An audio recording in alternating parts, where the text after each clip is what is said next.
Hey everybody, Joe with Joe's Phenomenal here, and welcome to another video. Today we're going to be making air-fried steak and new potatoes in our Frigidaire air fryer range. We had a request from one of our subscribers, Stuart Baker, to do something like this, and it seemed pretty interesting, so we went ahead and tried it out. So you ready? Let's get into this. Before we do anything, we're going to preheat the air fryer to 400 degrees. While that's warming up, we can go ahead and prep all of our ingredients. The first thing we're going to do is prep our new potatoes. So you're going to want to dice a bunch of new potatoes here, add a little bit of oil, and then your herbs. I'm using salt, pepper, paprika, and a little bit of garlic powder. Be sure to toss that around really good and get a nice even coat of the oil onto everything. Next, we'll go ahead and do the steaks. Go ahead and put your olive oil into your pan first, then your steaks. Be sure to get a nice coat of oil on both of your steak pieces here. And then your herbs, we're using salt, pepper, thyme, oregano, and garlic powder. Make sure you mix those up really good. And we're just gonna make sure you get a nice even coat on both sides of the steak here. You can't be afraid to get yourself a little dirty. Okay, now we have to lay everything in here. In our case, we're using a Frigidaire oven air fryer, so we have the option of having a really large air fry tray. If you're using a smaller air fryer, obviously you won't be able to fit all this stuff on here. So basically you'll have to cut this into two segments, one with your steaks and one with the potatoes. In our case, we're gonna go ahead and air fry all this stuff together at the same time. You wanna make sure everything is just kind of laid out in one layer. You don't want the big pile of stuff in here. Now, if you do have a setup like mine, you have to think about how well done you want your steaks, because these potatoes aren't going to take very long to cook, which means that if I put them all in together, these steaks are not going to be very well. They're probably going to be about a medium rare to a medium. If you want those cooked a little bit more, then I would recommend starting the steaks first and then adding the potatoes a little bit later. Okay, once your oven is preheated, it's in with the tray. Just make sure you keep an eye on this. It's probably going to take right around 10 minutes or so at this temperature. But again, it just depends on how you want your steak cooked. Okay, it's been about 11 minutes. Let's go ahead and check this out. And it looks like that's just about ready.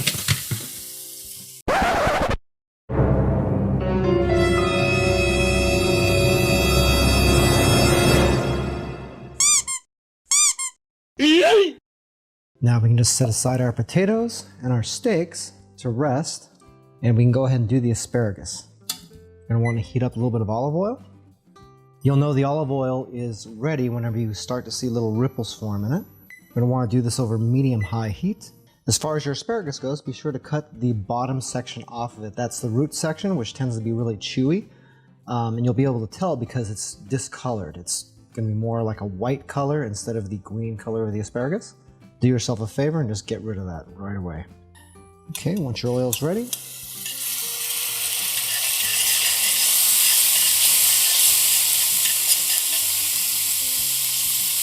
then go ahead and throw in your garlic and your asparagus. You can see I'm using pretty thin asparagus, so this will cook very quickly. It shouldn't take all that long. The worst thing you can do with vegetables is overcook them. You want them nice and crunchy. You do not want them soggy.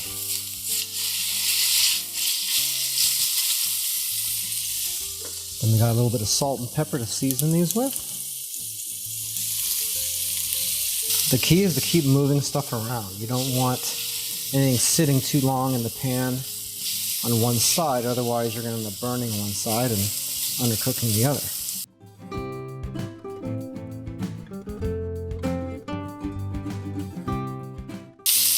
And once you got your asparagus where you want it, I'll test one piece really quick. Then you want to go ahead and pull it off the heat. And then you're going to be ready to plate. Now you notice I did the asparagus last. That's for a reason. Asparagus takes no time at all to do, and the perfect time to do it is while the steak is resting. You want this to be the last thing you do because you want to be able to serve this out immediately when your vegetables are finished.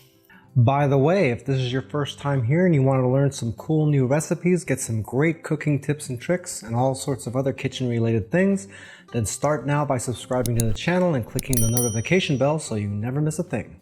Okay, now that our steak is rested, it's time to go ahead and slice this up and get ready to plate. Remember, you don't want to cut this until you're ready to plate it. Otherwise, you're going to have juice running out of it and you're going to end up with a dry steak. Okay, first up's our asparagus.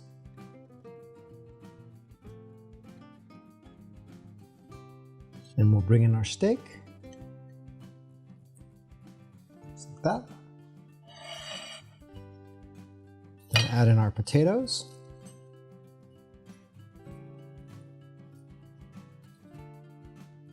And a little bit of garnish.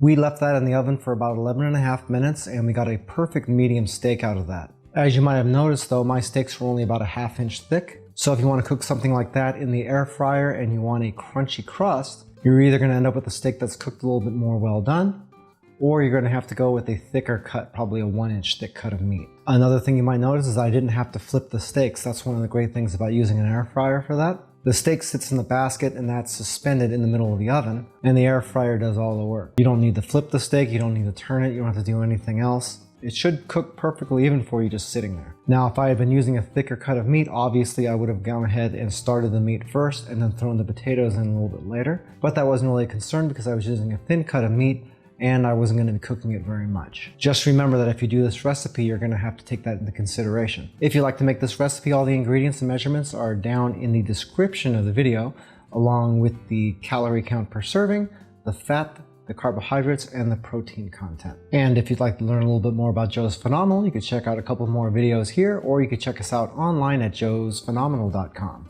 I thank you so much for taking time out of your busy day to watch our video. So until next time, my name's Joe, and I hope you have a phenomenal day.